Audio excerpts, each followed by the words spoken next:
So guys, for the first step, you're gonna head over to search and type in check for updates. Click on it. And now once you run this, you're gonna click on check for updates. Make sure that your computer is fully up to date. And now for the second step, you're gonna head over to search again and type in adjust the appearance and performance of Windows. Click on it. And then once you run this, you're gonna click on adjust for best performance, which will now unselect everything. Now you're gonna select custom. You want to tick the box show thumbnails instead of icons, and you're going to tick smooth edges of screen fonts. So make sure you have everything unticked, and then you're going to tick both of these, like how it is on my screen. Now you're going to click on OK. And now for the next step, you're going to head over to search and type in Task Manager. Click on it. And then once you're on this, you're going to go to the Startup Apps tab.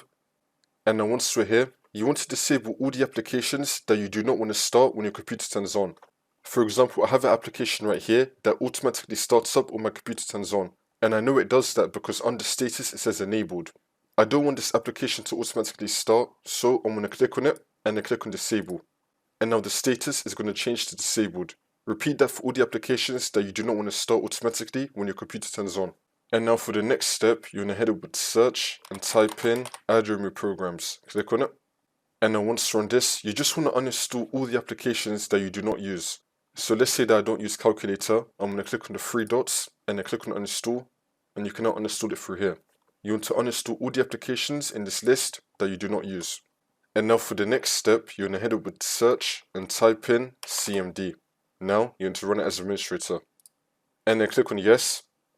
And then once you're on this, you're going to type in power CFG space -H space off. Click on enter.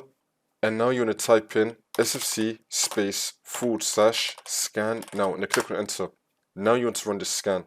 Wait for this to load. I'm going to skip the video to when the scan will be fully completed.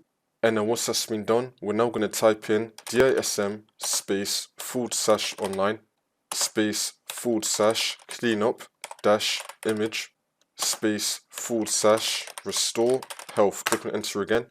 You now want to run this scan as well. Wait for this to load. And then once that's been done, for the last step, you just want to restart your computer, and then the problem should be fixed.